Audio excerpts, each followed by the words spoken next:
J'ai découvert que mon mari organisait des dîners avec nos enfants et sa maîtresse en les présentant comme une collègue. J'ai trouvé une boucle d'oreille en or blanc coincée sous le tapis de la place passager de la voiture familiale, ce petit éclat froid qui a instantanément transformé ma vie en un champ de ruines silencieux.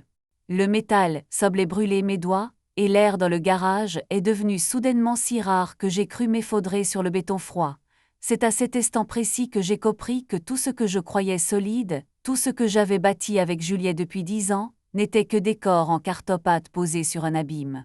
Si vous avez déjà ressenti cette sensation, ce basculement brutal où la réalité se fissure sous vos pieds, alors vous comprendrez pourquoi j'ai besoin de raconter tout cela, pourquoi je cherche une oreille attentive dans ce vide immense. Avant que je n'aille plus loin dans ce récit qui me déchire, prenez un instant pour vous abonner, partager cette confession et me dire en commentaire si vous aussi, vous avez déjà ressenti ce soupçon qui devient une évidence, cette voix intérieure qui crie alors que vous tâtez désespérément de vous rassurer. Je ne suis pas ici pour maudire de la pitié, mais pour vider mon sac avant que la vérité ne m'étouffe complètement. Je m'appelle Claire, j'ai 34 ans, et jusqu'à ce mardi pluvieux, je vivais dans une banlieue pavillonnaire calme, dans une maison baignée par le parfum des glycines et les rires de mes 2 enfants, Léo et Manon. Julien était l'homme idéal, celui dont toutes mes amies parlaient avec envie, ce mari présent, attentionné, qui rentrait chaque soir avec le journal et un petit cadeau ou une attention pour moi. Nous étions le couple solide, celui qui survit aux crises de croissance, aux factures impayées et aux nuits blanches avec les petits. Il travaillait dans l'immobilier, un secteur exigeant, et je m'occupais de notre quotidien avec une rigueur teintée d'amour, pensant sincèrement que nous étions invulnérables. Les premiers signes ont été si subtils qu'ils auraient pu passer pour de la fatigue professionnelle. Des retours plus tardifs, des appels passés dans le jardin à voix basse, le téléphone posé systématiquement face contre table. Au début, je me suis inventé 1000 excuses, la pression des dossiers, le nouveau projet de copropriété, le besoin de déconnecter après des journées harassantes. Je me sentais coupable de douter de lui, je me répétais que 10 ans de mariage ne s'effaçaient pas comme ça, que le doute était le poison des faibles. Je préparais ses plats préférés, j'achetais du Beauvais, je tentais de réanimer cette étincelle que je croyais juste fatiguée par la routine. Il souriait, me remerciait, mais ses yeux que j'avais aimés par-dessus tout, semblaient ailleurs, comme s'il projetait un film dont je n'avais pas le scénario. Un vendredi soir, alors que je m'apprêtais à lui demander pourquoi il n'avait pas répondu à mon appel durant sa pause déjeuner, il est rentré avec un enthousiasme inhabituel. Il a raconté une histoire sur une collègue, une certaine Hélène, une femme divorcée brillante, qui traversait des moments difficiles avec ses propres enfants. Il en parlait avec une compassion qui, à l'époque, m'avait touchée. Il a même suggéré qu'on l'invite à dîner le dimanche suivant pour lui changer les idées. J'ai accepté avec une générosité que je regrette aujourd'hui. L'idée de recevoir une femme seule pour lui apporter un peu de chaleur humaine me semblait tout à fait dans l'esprit de notre couple. Je ne savais pas encore que je préparais le théâtre de ma propre trahison, que je plaçais les couverts pour celle qui était en train de dépecer ma vie. Le dimanche arriva, et elle est venue. Hélène était élégante, d'une douceur calculée, et elle a immédiatement conquis Léo et Manon avec des histoires fascinantes sur son travail et ses voyages. Elle avait ce rire facile, ce regard pétillant qui semblait capter toute l'attention dans la pièce. Je me souviens de Juliet, assis à l'autre bout de la table, la regardant avec une forme d'admiration déguisée en simple politesse professionnelle. J'ai passé tout le repas à jouer l'hôtesse parfaite, à servir le vin, à sourire alors que mon intuition me hurlait de fuir. Il y avait une connivence entre eux, un code tacite, des silences partagés qui résonnaient dans la pièce comme des aveux. Plusieurs fois, j'ai surpris des regards qui n'avaient rien de collégial. C'était une tension électrique, un langage silencieux que seuls ceux qui partagent un secret peuvent comprendre. Et pourtant, je restais là, paralysée par cette idée absurde que ma paranoïa me jouait des tours. À quel point peut-on se mentir à soi-même pour protéger l'image de bonheur que l'on sait mourant? J'étais là, assis à ma propre table, observant mon mari devenir un étranger sous mes yeux. Hélène a raconté qu'elle emmenait souvent les enfants au parc, qu'elle savait comment les faire rire. Mes enfants, eux, semblaient fascinés par cette nouvelle venue qui leur accordait une attention qu'ils ne trouvaient peut-être plus dans notre quotidien, devenu trop studieux, trop rigide. Le soir, après le départ de notre invité, j'ai aidé Julien à ranger. Il fredonnait, il était léger, presque euphorique. Il m'a dit que c'était une excellente soirée, que les enfants l'avaient adoré. J'ai acquiescé, le cœur serré par une angoisse que je n'arrivais pas à nommer. Je suis montée me coucher, mais je n'ai pas trouvé le sommeil. J'écoutais les bruits de la maison, ce craquement habituel du parquet, le vent qui frappait contre les volets. Tout semblait normal et pourtant tout avait basculé. Je me sentais comme une étrangère dans ma propre chambre. Le lendemain, c'est là que j'ai trouvé la boucle d'oreille. Elle n'était pas là quelques jours auparavant, je passe l'aspirateur chaque semaine avec un souhait maniaque. Elle était là, coincée dans les fibres du tapis, un petit morceau de métal brillant qui actait la présence de cette femme dans notre espace privé, dans cet habitacle où, normalement, seuls nous et les enfants devions entrer. Le mode s'est arrêté de tourner. J'ai pris cette boucle d'oreille, je l'ai serrée si fort dans ma main qu'elle m'a entaillé la peau. Le sang a perlé, minuscule, rouge vif sur ma paume. Ce n'était pas seulement la preuve d'une infidélité, c'était la preuve d'une intrusion, d'une humiliation calculée. La semaine qui a suivi a été une descente aux enfers dont personne ne sort indemne. Julien était plus présent que jamais, il multipliait les gestes de tendresse, il m'embrassait sur le front, il disait que je méritais des vacances. Mais cette gentillesse, ce trop-plein d'attention, c'était devenu une insulte. Chaque fois qu'il m'effleurait, je sentais le poids de cette boucle d'oreille dans ma boîte à bijoux, cachée sous une pile de vieux foulards. Il ne savait pas que je savais, et il continuait sa petite comédie, une pièce de théâtre dont il pensait être le seul metteur en scène. J'ai commencé à guetter le moindre détail. Je ne dormais plus que d'un œil. Je notais ses appels, ses allées et venues, je vérifiais ses poches, je traquais la moindre anomalie dans son comportement. Je suis devenue une ombre dans ma propre maison, une espionne dont le cœur se consumait de l'intérieur. Et puis, il a proposé de recommencer. Il a dit que les enfants réclamaient Hélène, que c'était une collègue si agréable, qu'on devrait l'éviter pour un barbecue le week-end suivant. Il osait me demander d'organiser une nouvelle réception, de remettre en scène ce dîner où je devais, une fois de plus, jouer la femme heureuse et accueillante. J'ai accepté. Oui, j'ai accepté. Je ne sais pas quelle force sobre m'a poussé à dire oui, peut-être le besoin viscéral de voir jusqu'où cette folie pouvait aller. Je voulais être aux premières loges pour confirmer l'étendue de sa lâcheté, pour voir si j'étais capable de soutenir son regard sans exploser. La semaine a été une agonie silencieuse. Je préparais les courses, je choisissais le menu, tout en sachant que ce barbecue serait le théâtre de ma révélation. Je sentais une colère froide monter en moi, une force que je ne me connaissais pas, une détermination à ne plus être la femme crédule qu'il pensait avoir façonnée à son image. Le jour du barbecue, le soleil tapait fort. Les enfants couraient dans le jardin, excités par la venue d'Hélène. Julien s'activait autour du Ingwilf, une bière à la main, riant aux éclats avec les petits.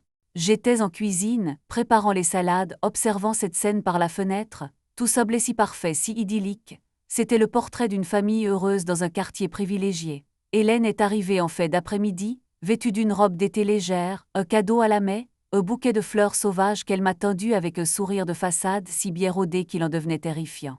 Elle a déposé ses fleurs, elle a embrassé Julien, un baiser rapide sur la joue qui a duré une seconde de trop. Un simple baiser de collègue, disait-il, mais dans ce baiser, il y avait tout le mépris du mode pour notre mariage. Elle est allée vers les enfants, elle les a pris dans ses bras, et j'ai vu dans les yeux de ma fille une lueur de complicité qui m'a glacé le sang. Elle les entraînait dans une confidence, leur racontait quelque chose et ils riaient. Mon propre mari, mon propre sang, ma propre vie, tout était aspiré par cette femme, cette usurpatrice qui jouait avec les codes de notre intimité avec une aisance déconcertante. J'ai servi les plats, j'ai rempli les verres, j'ai joué mon rôle. Julien me regardait avec satisfaction, pensant sans doute que tout était sous contrôle, que j'étais cette épouse docile qui acceptait tout par peur du conflit ou par simple naïveté. Il ne voyait pas le masque que je portais, il ne voyait pas les flammes qui commençaient à dévorer mon âme. Chaque bouchée que j'avalais avait un goût de cendre. Je regardais Hélène parler, rire, séduire. Elle occupait tout l'espace, elle était le centre de gravité de notre jardin, et je me demandais depuis combien de temps elle occupait cette place dans la vie de mon mari. Le moment de bascule a eu lieu alors que la nuit commençait à tomber. On était tous autour de la table, le vin coulait, l'atmosphère était lourde de ce mensonge que tout le monde, sauf moi, semblait ignorer. Hélène a commencé à parler de projets, de futurs voyages, et Julien a acquiescé avec une ferveur qui ne laissait aucun doute.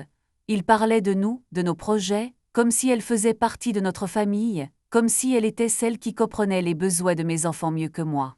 À un moment, elle a posé sa main sur celle de Julien, juste un geste rapide, mais dans ce contact, j'ai vu l'aveu de tout ce qui s'était passé dans l'ombre. Je n'ai pas crié, je n'ai pas renversé la table. Je suis restée assise, les mains tremblantes sous la nappe, fixant mon mari avec une intensité qui a fini par le troubler. Il a senti mon regard, il a arrêté de parler, et un silence pesant s'est abattu sur le jardin. Les enfants ont continué à jouer, inconscients du séisme qui se préparait. Julien m'a demandé, avec une pointe d'agacement dans la voix, pourquoi je ne disais rien, pourquoi j'étais si silencieuse. J'ai souri, un sourire si froid, si étranger, que j'ai vu une ombre de peur traverser ses yeux. C'est là que j'ai décidé que la partie était finie. Je me suis levée, je suis entrée dans la maison, j'ai pris mon sac, et je suis ressortie avec un petit objet. Ce n'était pas la boucle d'oreille. C'était le double des clés qu'il avait cachées dans son tiroir, celui qu'il pensait verrouillé pour l'éternité. Je l'ai posé sur la table en plein milieu, juste à côté de l'assiette d'Hélène. Le bruit du métal sur le bois a résonné comme un coup de feu. Juliet est devenue livide. Hélène, elle, a blêmi, sa main se retirant brusquement de celle de mon mari.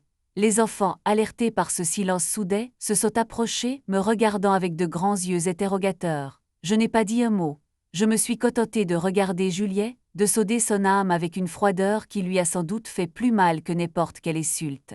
Il a ouvert la bouche, il a tenté de balbutier une explication, quelque chose sur le travail, sur une erreur de compréhension, sur cette amitié professionnelle qu'il ne savait plus gérer. Mais il n'avait plus aucune prise sur la situation. La vérité n'avait plus besoin de mots, elle était là, inscrite dans ce silence, dans ce geste, dans ce regard. J'ai vu son mode s'effondrer en quelques secondes, une réaction en chaîne que je ne pouvais plus arrêter, et que, honnêtement, je ne voulais plus arrêter. Il a tenté de me prendre le bras, mais je me suis dérobée avec une telle vivacité qu'il a manqué de tomber. J'ai ramassé mon verre, j'ai jeté le reste du verre à ses pieds, une libation pour la fête de notre vie d'avant, et je suis partie vers le fond du jardin, loin de la lumière d'Innspotsf, là où l'ombre commençait à m'envelopper. Je savais que les prochains jours seraient une guerre ouverte, que je devrais me battre pour ma dignité, pour mes enfants, pour mon avenir. Je n'étais plus la femme qui attendait que son mari rentre du travail. J'étais une femme qui venait de briser ses chaînes et qui se tenait, pour la première fois, sur le seuil d'une vie dont elle était la seule maîtresse. Mais le plus dur était à venir, parce qu'au moment où j'ai tourné les talons, Julien a fait quelque chose que je n'aurais jamais pu imaginer. Il a appelé les enfants, non pas pour les rassurer, mais pour les utiliser comme des boucliers, pour leur dire de ne pas m'écouter, de rester avec lui, de ne pas laisser cette folle, comme il m'a appelé, briser leur foyer. J'ai entendu Léo pleurer, j'ai entendu Manon crier. Et là, dans l'obscurité de mon propre jardin, j'ai réalisé que la trahison n'était pas seulement conjugale.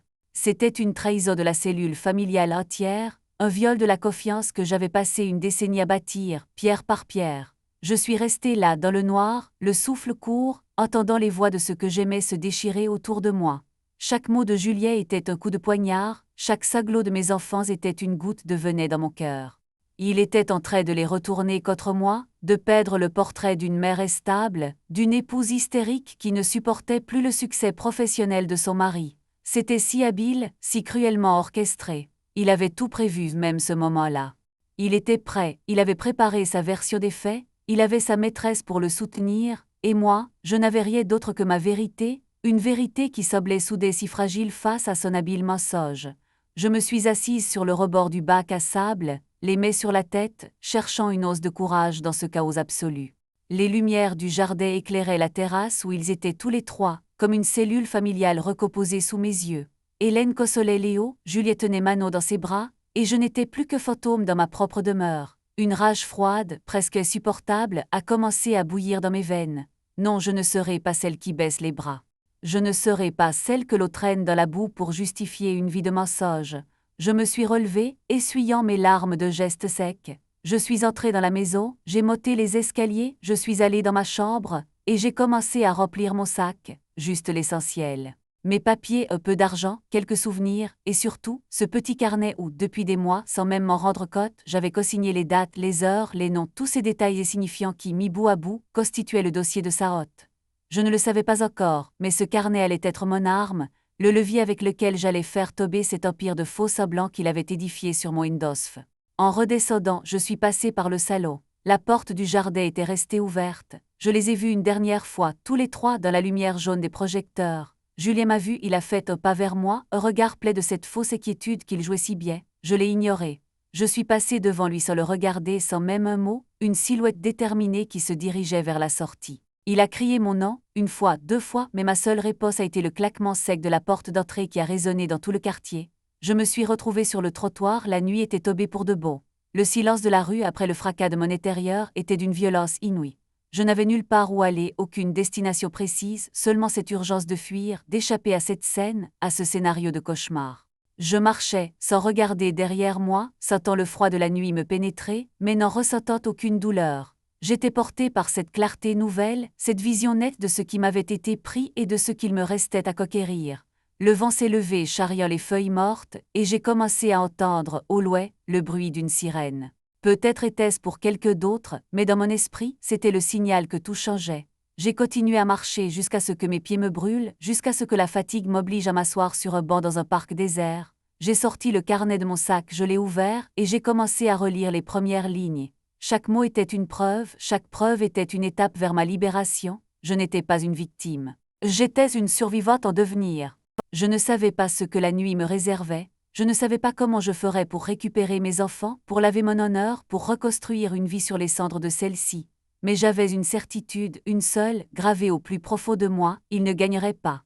Il pensait avoir le contrôle, il pensait avoir l'avantage, mais il avait sous-estimé la femme qu'il avait cherché à humilier. Il avait éveillé en moi une force destructrice qui n'attendait que signal pour se déployer. Et ce signal, c'était cette nuit, cette fuite, ce début de fait. La lune éclairait les arbres du parc, créant des ombres étranges, des silhouettes qui semblaient me guetter. Je me sentais minuscule face à l'immensité de ma tâche, face à l'inconnu qui se dressait devant moi. Mais je n'avais jamais été aussi vivant, aussi lucide. Mon cœur battait la chamade, une cadence de guerre, une musique de survie. J'ai fermé le carnet, je l'ai serré contre moi, et j'ai levé les yeux vers le ciel, cherchant une étoile, une direction, un signe. Tout ce que j'ai vu, c'était l'obscurité, une obscurité profonde, épaisse, prometteuse de mystère et de danger que j'étais désormais prête à affronter. C'est là que j'ai compris. Ce n'était pas la fin de mon histoire. C'était le prologue de mon insurrection. Chaque détail, chaque mensonge, chaque dîner, chaque geste de mépris de Juliet et d'Hélène allait être retourné contre eux. J'avais les preuves, j'avais la volonté et surtout, j'avais cette colère froide, ce moteur indestructible qui me propulsait vers l'inconnu. Demain serait un autre jour, une autre bataille, mais pour ce soir, je n'avais qu'une chose à faire, survivre et préparer ma revanche. Je me suis levée, j'ai repris mon chemin, décidé à ne plus jamais revenir sur mes pas.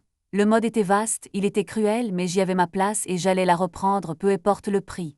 Je marchais et chaque pas me semblait plus léger que le précédent, comme si je me débarrassais de couches de poussière, de faux semblants, de poids que je portais depuis trop longtemps. Je n'étais plus la femme de Juliet, j'étais Claire. Et Claire, elle, ne se laissait plus faire. La ville commençait à s'éveiller dans le Loiret, des lumières s'allumaient, des gens vivaient, sans se douter qu'à quelques kilomètres de là, une femme venait de décider de tout faire voler en éclats. Je ne savais pas encore ce que je ferais, mais je savais que plus rien ne serait comme avant. J'avais franchi une ligne, un point de non-retour, et de l'autre côté, l'horizon était aussi terrifiant qu'excitant. Je n'avais peur de rien, pas même de ce que Juliet pourrait tenter. Il avait commis l'erreur fatale de me sous-estimer, et cette erreur allait lui coûter tout ce qu'il avait de plus précieux. Je ne savais pas si mes enfants comprendraient, si un jour, je pourrais leur expliquer pourquoi j'étais partie, pourquoi j'avais dû tout laisser. Mais je savais que je ne pouvais pas rester, que je ne pouvais pas leur infliger le spectacle d'une mère détruite, d'une femme humiliée qui acceptait l'inacceptable pour sauver les apparences. Je me devais d'être l'exemple de la vérité, de la force, de la dignité. Même si cela signifiait le chaos, même si cela signifiait la solitude. C'était le seul chemin, le seul possible. J'ai trouvé une cabine téléphonique, une antiquité au coin d'une rue déserte. J'ai hésité la main sur le cabinet. J'avais besoin d'aide, besoin d'un avocat, besoin de quelqu'un qui puisse comprendre l'ampleur de ce que je vivais. J'ai composé un numéro que j'avais vu sur une affiche, un numéro d'urgence, de soutien, peu importe. Il fallait que je commence, que je lance l'engrenage, que je mette en mouvement la machine qui allait détruire le mensonge. Quand une voix a répondu à l'autre bout, une voix calme, posée, j'ai senti une émotion montée, un sanglot que j'ai réussi à étouffer. J'ai commencé à parler, à déballer tout, sans filtre, sans retenue, comme si je déversais une vie entière de silence dans ce cabinet. La voix m'écoutait, elle posait des questions, elle notait. Pour la première fois, je me sentais entendue. Pour la première fois, je sentais que quelqu'un prenait la mesure de ma tragédie, que quelqu'un validait ma rage et ma décision. C'était le début, le vrai début. Le mode ne s'arrêterait pas pour moi, mais il allait devoir m'écouter. Je n'étais plus la femme qui préparait les dîners pour une maîtresse déguisée en collègue. J'étais l'architecte de ma propre libération. Et cette libération, elle allait être implacable. Chaque mot que je prononçais dans ce cabinet était une brique de moins dans la forteresse de Juliet, un pas de plus vers ma liberté retrouvée. Je ne savais pas ce que demain me réservait, mais une chose était certaine, Juliet n'avait encore rien vu. Je n'avais fait que commencer à gratter la surface de son mensonge, et je ne m'arrêterais pas avant d'avoir mis en lumière l'intégralité de sa trahison. Le pire, pour lui, ne faisait que commencer. La voix au bout du fil, une avocate spécialisée dans les conflits familiaux dont le nom m'avait été soufflé par une amie de longue date il y a des années, m'a écouté sans m'interrompre. Elle ne m'a pas plainte, elle n'a pas dit de mots réconfortants inutiles.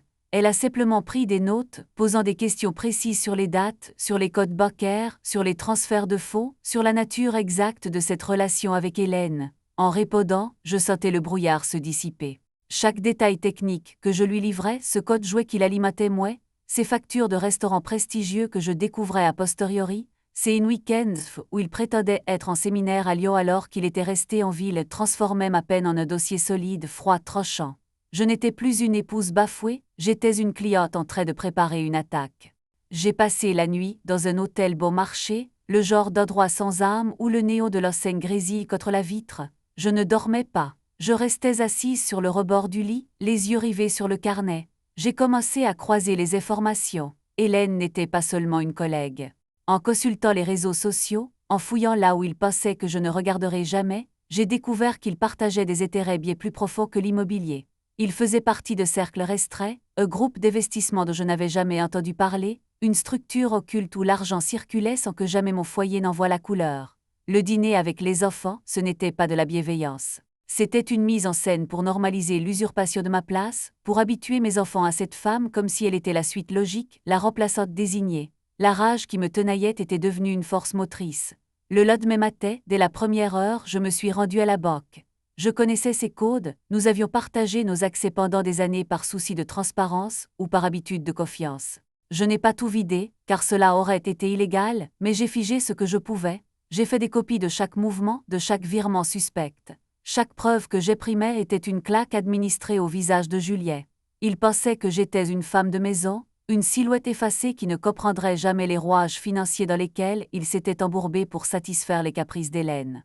Il se trompait lourdement. À midi, mon téléphone a vibré. C'était lui. Vet appel moqué. Je n'ai pas répondu. Il a laissé un message, sa voix oscillant entre une fausse inquiétude paternelle et une irritation mal contenue. Il me demandait de rentrer, de ne pas faire d'esclandre, de penser aux enfants. Il utilisait les enfants comme des otages émotionnels, comme des boucliers humains. C'était là sa grande faiblesse, il pensait que mon amour maternel m'empêcherait d'agir. Il ne réalisait pas que c'était précisément cet amour qui me donnait la force de tout détruire pour les protéger de son influence toxique. Je suis retournée à la maison quand je savais qu'il était au travail. La maison était silencieuse, pesante de notre histoire brisée. Je n'ai pas pris mes affaires, je n'étais pas venue pour déménager. J'étais venue pour récupérer le dossier. Dans son bureau, dans ce coffre-fort qu'il pensait inviolable, j'ai trouvé ce que je cherchais. Des documents, des contrats signés avec le nom d'Hélène, des actes de propriété que je n'avais jamais vus. Il ne s'agissait pas seulement d'un adultère, c'était une opération de démantèlement de notre vie commune pour financer une nouvelle existence avec elle. J'ai tout photographié, tout scanné, tout envoyé sur un serveur sécurisé. Il était mis à nu. Son empire de papier allait s'effondrer comme un château de cartes sous une bourrasque.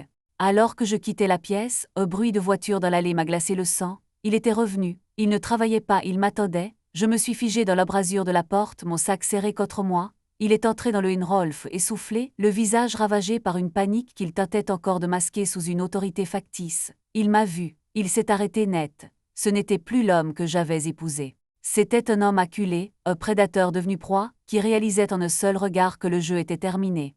Il a commencé à parler, ses mains gesticulant, expliquant que tout cela n'était que malentendu, qu'il pouvait tout justifier, Enkurelinf n'était qu'une associée. Je n'ai pas prononcé un mot. Je suis restée plantée devant lui, le regard vide de toute émotion, une glace infranchissable. Il s'est approché, pensant sans doute pouvoir encore m'amadouer avec cette voix qu'il savait si bien utiliser. Il a posé la main sur mon épaule. Son contact a déclenché en moi une décharge électrique, un dégoût si profond que j'ai dû me retenir de le frapper. Je l'ai poussé avec une force inattendue. Il a reculé surpris, et c'est à ce moment-là qu'il a commis l'erreur fatale. Il a appelé les enfants, espérant qu'en les voyant, je perdrais ma résolution. Il a crié leurs prénoms, espérant que leur présence calmerait la tempête. Ils sont arrivés, Léo et Manon, les yeux pleins d'incompréhension. Juliet, avec un cynisme qui m'a glacé, s'est mis à genoux devant eux, leur racontant une version déformée de la réalité, une histoire où je les abandonnais pour une lubie passagère, où je perdais la tête. Il jouait le père martyr, le mari dévoué et compris. Je n'ai pas laissé faire. Je me suis agenouillée à mon tour, pas pour jouer son jeu, mais pour les regarder dans les yeux.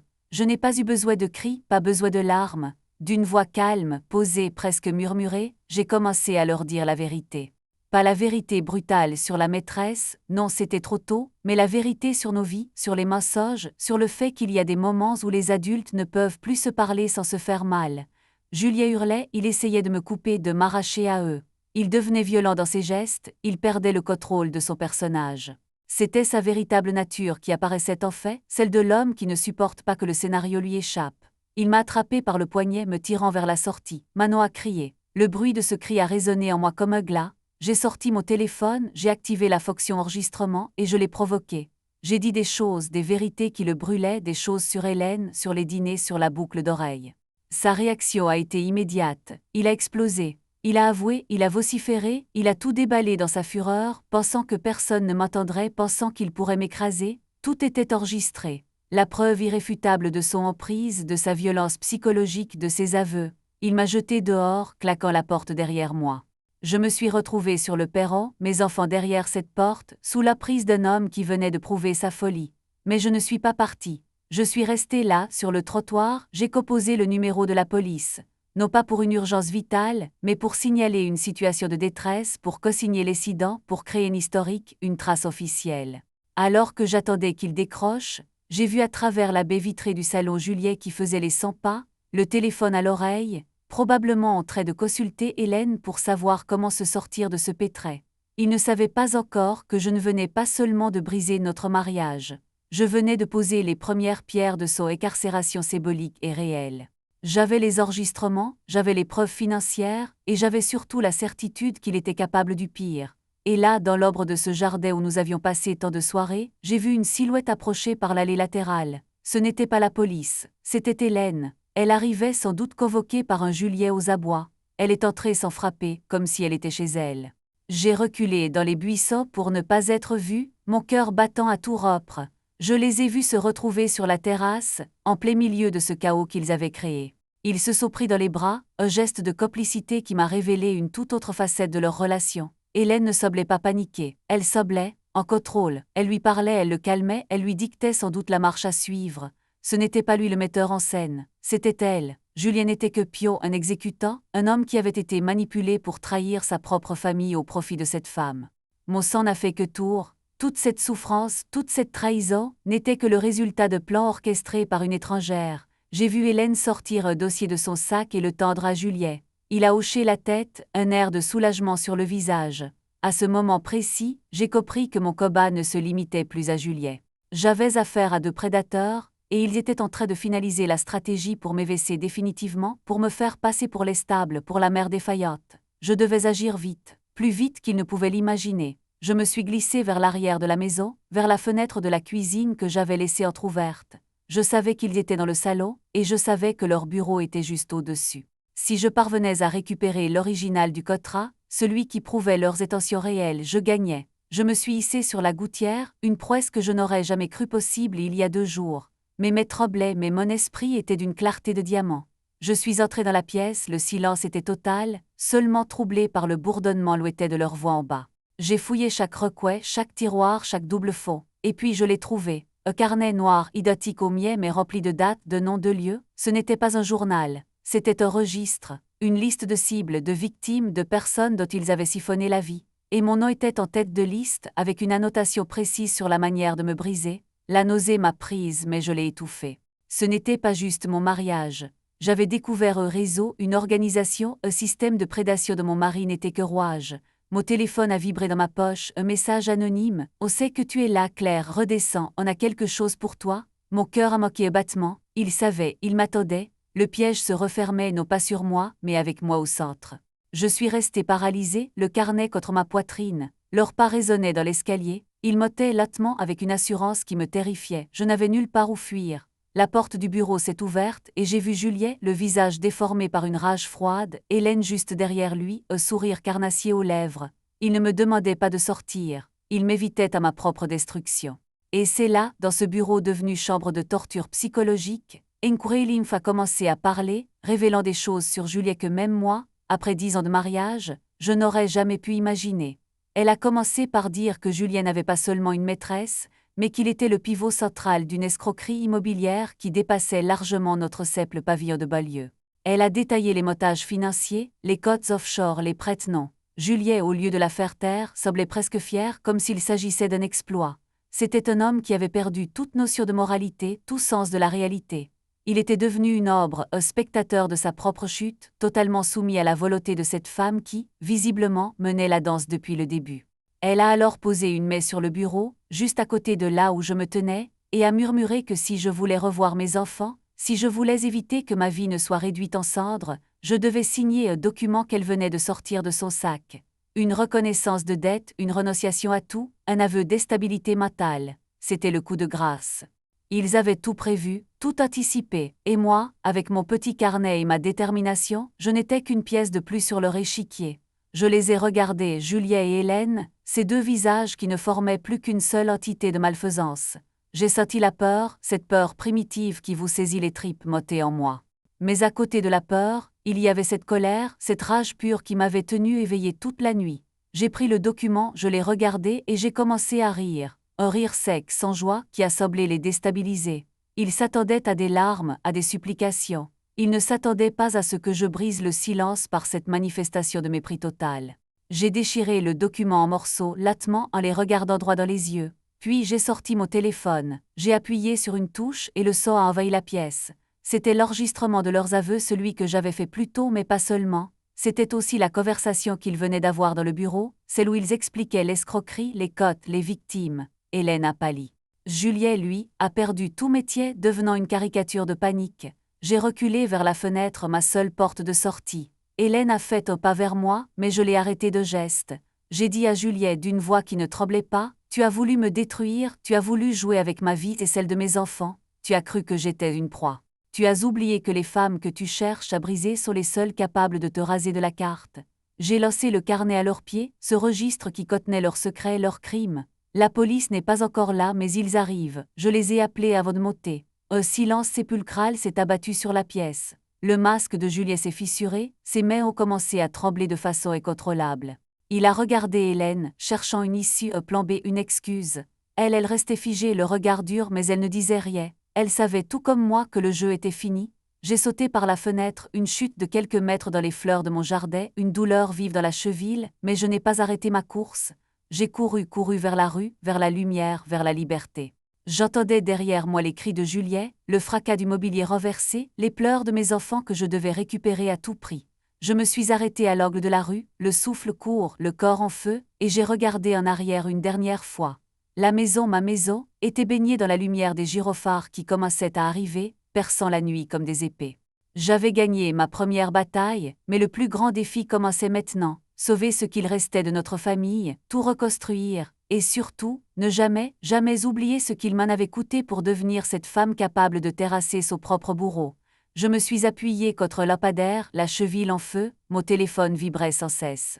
Des appels, des messages, des menaces, des tentatives désespérées de négociation. J'ai tout bloqué. Un par un, j'ai éliminé les liens qui me rattachaient à cet enfer. J'ai regardé mes mains, elles étaient couvertes de terre, de sang, de poussière, des mains de guerrière. J'ai compris que mon ancienne vie était morte dans cette maison, et qu'il n'y aurait pas de retour possible. Le chemin devant moi était sobre, semé d'embûches, mais c'était mon chemin. Alors que les policiers entouraient la maison, j'ai vu Hélène être escortée, menottée, son élégance habituelle balayée par la réalité brutale des faits. Juliet, lui, était effondré sur les marches de l'entrée, un homme vidé, une coquille vide dont la chute était totale. Je n'ai ressenti ni pitié ni tristesse, juste une indifférence glaciale. Ils avaient creusé leur propre tombe, et je n'avais fait que les aider à y descendre. Mes enfants étaient là, avec les services sociaux en sécurité, loin de la folie. C'était tout ce qui comptait. J'ai commencé à marcher seule dans la nuit. Je ne savais pas où j'allais dormir, je ne savais pas ce que je ferais le lendemain, mais j'avais une certitude, j'étais libre. Libre de mon passé, libre de cet homme, libre de cette emprise qui avait étouffé ma vie pendant tant d'années. Je marchais et chaque pas me semblait une renaissance. Je n'étais plus la femme trompée, la femme humiliée, la femme qui subissait. J'étais une femme qui avait appris la plus dure des leçons, et qui, désormais, ne craignait plus rien. Mais alors que j'atteignais la grande route, une voiture noire a ralenti à ma hauteur. La vitre s'est abaissée lentement, ce n'était pas la police, ce n'était personne que je connaissais. Et pourtant, le visage qui est apparu à la fenêtre m'a glacé le sang. C'était quelqu'un dont Julien m'avait parlé, quelqu'un qui, d'après ses dires, n'existait que dans les dossiers les plus obscurs de ses affaires. La personne m'a regardé avec un sourire indéchiffrable, a tendu une enveloppe par la fenêtre et a murmuré « Tu penses avoir gagné, Claire ? Tu n'as fait qu'ouvrir la porte de quelque chose que tu ne peux même pas imaginer. » La voiture a accéléré, laissant derrière elle une traînée de fumée et un silence pesant. J'ai ramassé l'enveloppe, mes doigts tremblants encore. J'ai hésité à l'ouvrir, sentant que si je le faisais, je franchirais une ligne que je ne pourrais jamais effacer. Le vent s'est levé, un vent froid qui semblait porter des murmures de secrets indicibles. J'ai regardé l'enveloppe, j'ai regardé le chemin, et j'ai compris que mon combat n'était pas fini. Il ne faisait que commencer, et cette fois, ce n'était plus mon mariage qui était en jeu, mais ma propre vie. J'ai déchiré l'enveloppe alors que les gyrophares, là-bas, derrière moi, commençaient à s'éteindre, laissant la rue plonger dans un silence de fait du mode. À l'intérieur, aucune menace verbale, aucun chantage explicite, juste une série de photographies. Des clichés de moi, pris depuis des semaines, dans des moments anodins, sortant du supermarché, discutant avec cette avocate, entrant dans cet hôtel sordide où je m'étais réfugiée. Il me suivait depuis bien plus longtemps que je ne l'avais imaginé.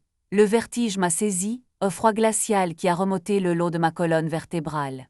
Julien n'était pas seulement une ombre, il était le pion d'une mécanique d'observation bien plus vaste, une machine qui ne tolère aucune anomalie, aucune étincelle de rébellion comme celle que je venais de manifester. Je me suis assise sur le rebord de muret, là en plein milieu de la nuit, le souffle court. Mes mains ne tremblaient plus. Il y avait en moi une sorte de calme plat, une résolution de condamner à mort qui ne craignait plus le bourreau. Julie croyait m'avoir piégé avec ce mariage, avec cette vie bourgeoise, mais il m'avait offert, sans le savoir, l'école de la survie. Si Hélène était le cerveau, si ces inconnus dans la voiture étaient les bras armés de systèmes corrompus, alors moi, j'étais devenu les prévisibles. J'ai sorti mon téléphone, j'ai vérifié que l'enregistrement, celui qui contenait leurs aveux, était bien sauvegardé sur le iCloud, doublé, triplé.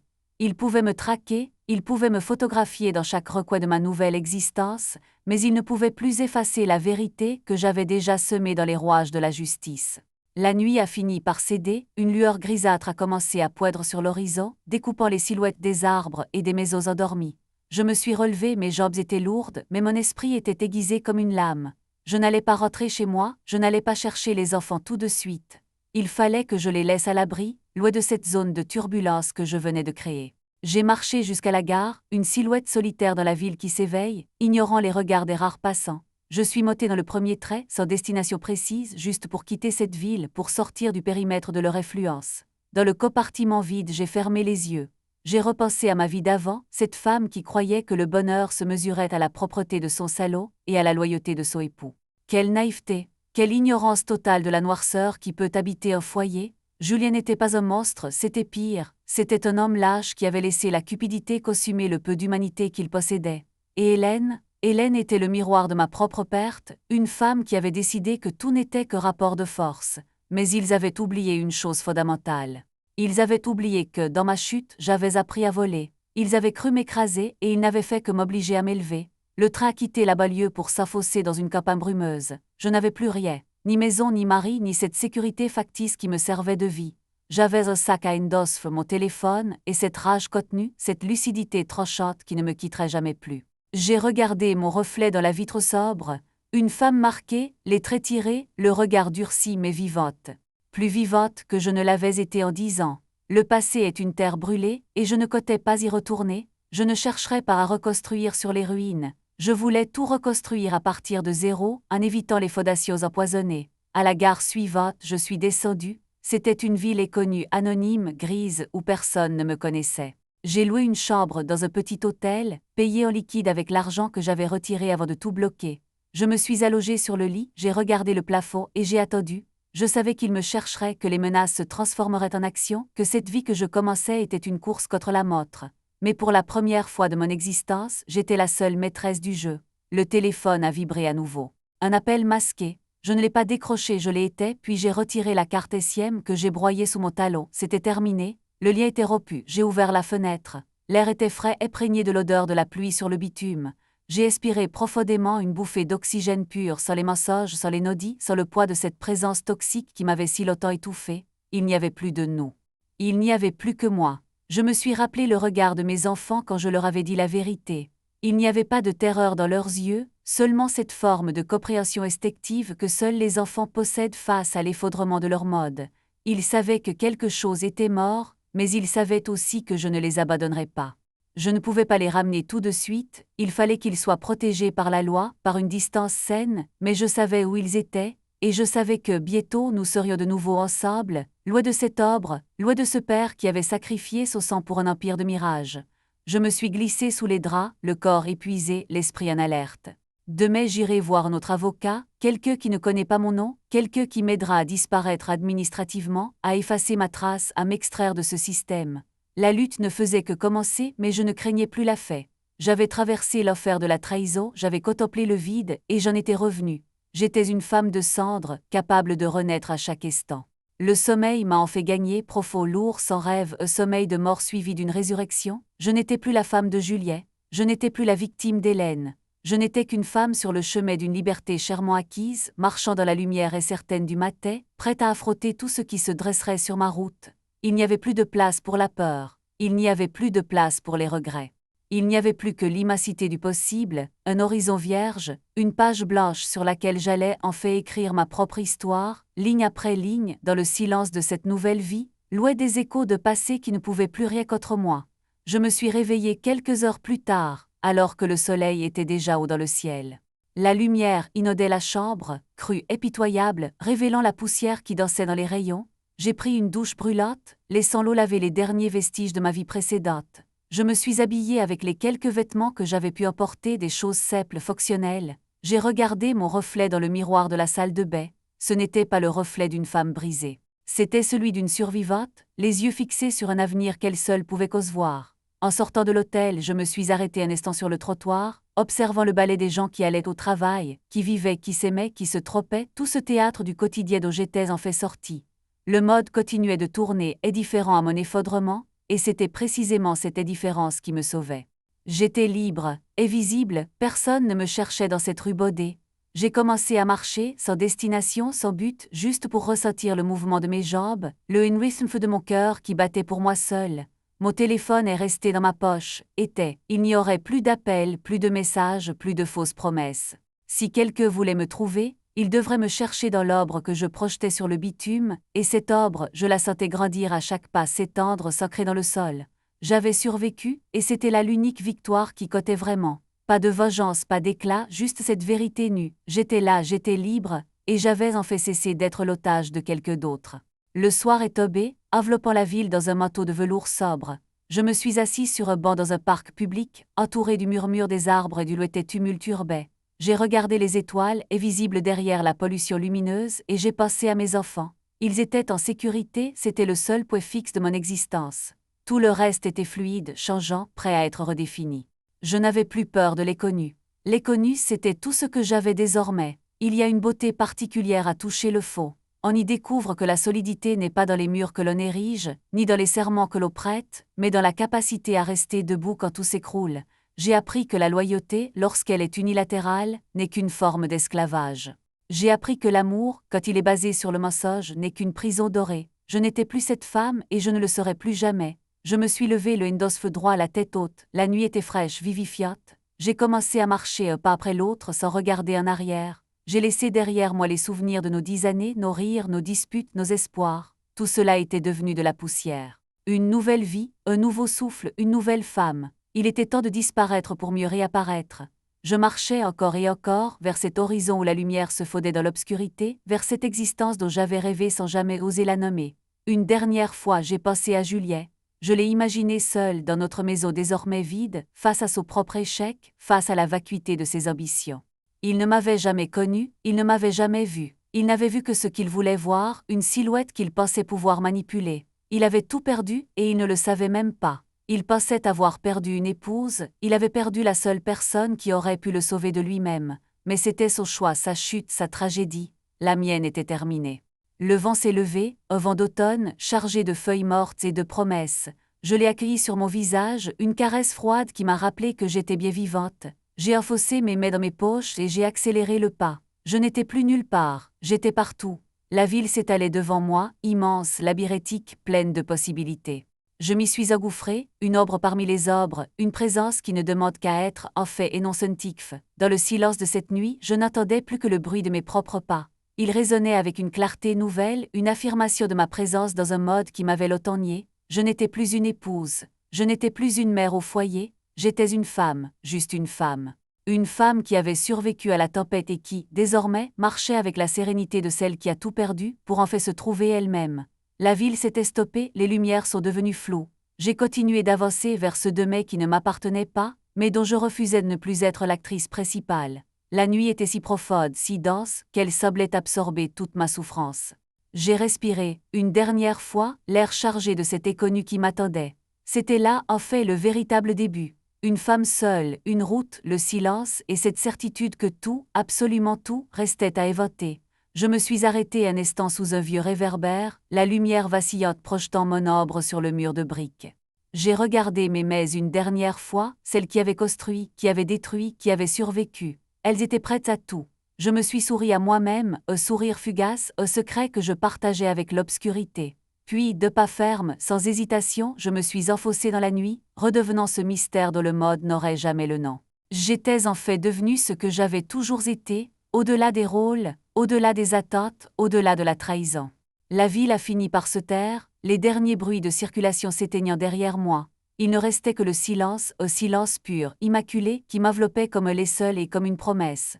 Je marchais dans le vide, dans l'espace entre deux vies, cet espace où tout est possible pour qui a le courage de ne plus avoir peur. Je n'avais plus rien à perdre et tout à devenir. C'était la plus belle des libertés. Le ciel commençait à s'éclaircir, une tête endameiiste striée d'or perçant la pénombre. L'aube, une nouvelle aube, une aube que je regardais pour la première fois de ma vie sans attendre quelque, sans penser à demain comme à une suite.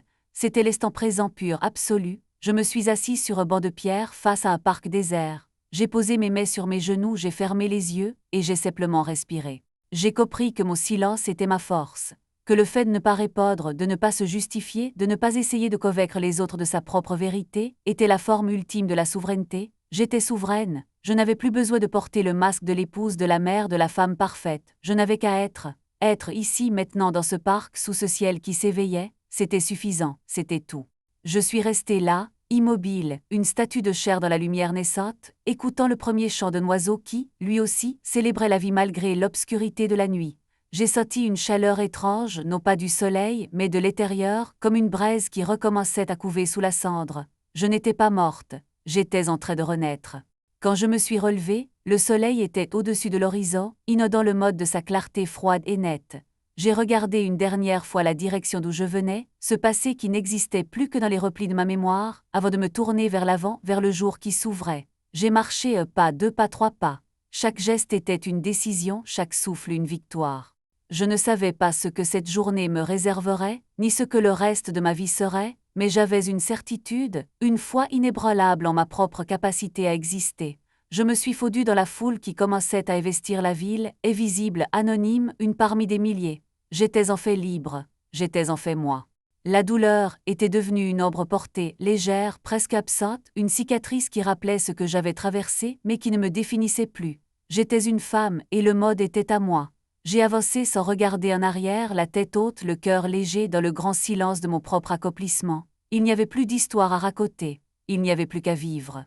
Et tandis que je m'éloignais, chaque battement de mon cœur résonnait comme le tambour d'une marche triomphale, une mélodie que seul le silence pouvait comprendre, une chanson que j'étais la seule à chanter. Dans le bruissement de la ville, je n'étais plus une étrangère à moi-même. J'étais en fait chez moi, dans cet espace infini et merveilleux qu'est la liberté retrouvée. Je marchais, tout simplement, dans la lumière, sans ombre, sans attache, sans peur. C'est là, dans ce moment de grâce, que j'ai compris que la fin n'était que début. La trahison n'avait été que le coup de poignard nécessaire pour crever l'abcès, pour libérer le poison qui me maintenait dans un état de inlaïsandjif constante. Je n'étais pas une victime, j'étais le témoin de ma propre transformation. Et alors que la foule m'enveloppait, que les bruits de la ville couvraient mes pensées, j'ai souri. Un sourire véritable et sincère qui venait des profondeurs de mon être. Le vent m'a apporté le parfum du café, le bruit louété d'une sirène, le rire d'un enfant. Des choses banales, simples, qui, pour la première fois, prenaient tout leur sens. Je faisais partie du mode à nouveau. Je n'étais plus isolée dans ma douleur, plus enfermée dans mes secrets. J'étais une parcelle de cette existence, vibrante, intense et prévisible. J'ai accéléré le pas, porté par une énergie nouvelle, une pulsion de vie que je croyais perdue à jamais. Plus rien ne cotait désormais sinon ce souffle. Ce souffle court, rapide, qui me rappelait que je suis faite de sang, de nerfs et d'os, et que rien, absolument rien, ne peut briser cette essence tant qu'on refuse de la plier. J'ai marché jusqu'à ce que mes pieds me brûlent, jusqu'à ce que la ville change de visage, passant des quartiers chics aux faubourgs industriels, peu importait. Je cherchais l'inconnu, et l'inconnu était partout. J'ai trouvé une petite place avec une fontaine, un lieu calme, presque suspendu dans le temps. Je m'y suis assise, j'ai fermé les yeux, et j'ai écouté. Le murmure de l'eau, le chant des oiseaux, le bruit de mes propres pensées qui s'apaisaient. C'était ça la paix, pas l'absence de guerre, mais la victoire sur la guerre intérieure. La paix était là entre mes mains, dans mon esprit, dans mon silence. J'ai respiré une dernière fois profondément et j'ai su que tout était possible, que je pouvais tout refaire, tout réapprendre, tout reconstruire. La vie est une matière brute que l'on sculpte chaque jour, avec nos choix, avec nos renoncements, avec nos actes. Et aujourd'hui, pour la première fois, j'étais le sculpteur. J'ai regardé la fontaine, l'eau qui coulait, qui changeait, qui restait pourtant la même, et j'ai compris que j'étais comme elle. Je changeais, je m'adaptais, je coulais, mais mon essence, ma vérité restait intacte, lavée de toute la crasse des mensonges. La journée a passé, le soleil a entamé sa course vers l'ouest, têtant le ciel de nuances d'orange et de pourpre. Je n'ai pas bougé. J'ai regardé le mode changer, évoluer, se transformer sans y prendre part, simple observatrice de la vie qui reprenait ses droits.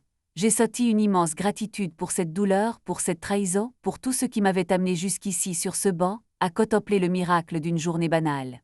En fait, quand l'obscurité a commencé à envelopper la place, j'ai pris une grande inspiration et je me suis levée. La nuit était pleine de promesses, et je ne craignais plus l'inconnu. Au contraire, je l'attendais. J'ai commencé à marcher encore, vers une autre partie de la ville, vers un autre destin, vers ce futur qui n'était plus une ombre, mais une certitude. J'ai laissé derrière moi, avec le jour qui finissait, les derniers lambeaux de ma vie passée, les derniers regrets, les dernières peurs. Il n'y avait plus rien à dire. Le récit était clos, la page était tournée. Et dans le silence de la nuit, je marchais libre, absolument libre, une femme qui, après avoir touché l'abîme, avait appris à marcher sur l'eau. J'ai levé les yeux vers le ciel, j'ai vu une étoile filante traverser l'obscurité, un trait de lumière éphémère qui disparaissait aussitôt, mais dont je garderai le souvenir comme un talisman. J'ai continué d'avancer vers ce qui m'attendait, dans la paix absolue d'une âme qui a tout laissé derrière pour se retrouver elle-même, en fait dans la clarté totale de son propre silence. Je n'ai pas besoin de nom pour être, ni de passé pour exister. Le chemin est là, devant moi et fini, vibrant, baigné d'une lumière que nul ne peut éteindre. Je pose un pied devant l'autre et chaque pas est une promesse. Ce n'est pas le début de quelque chose de nouveau, c'est la continuation en fait de ce que j'étais toujours supposé être. L'histoire s'arrête ici dans ce souffle de liberté, dans ce silence qui n'est plus un vide mais une plénitude. Il n'y a plus de douleur, il n'y a plus de colère. Il n'y a que cet instant, cet immense et vertigineux instant où finalement tout s'aligne.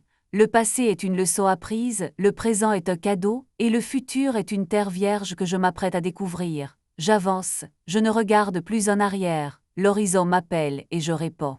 Le silence est ma demeure, la liberté est ma patrie, et pour la première fois, je suis chez moi, ici, là où je pose mes pas, dans la certitude tranquille de celle qui a survécu à tout, et qui n'a plus rien à prouver.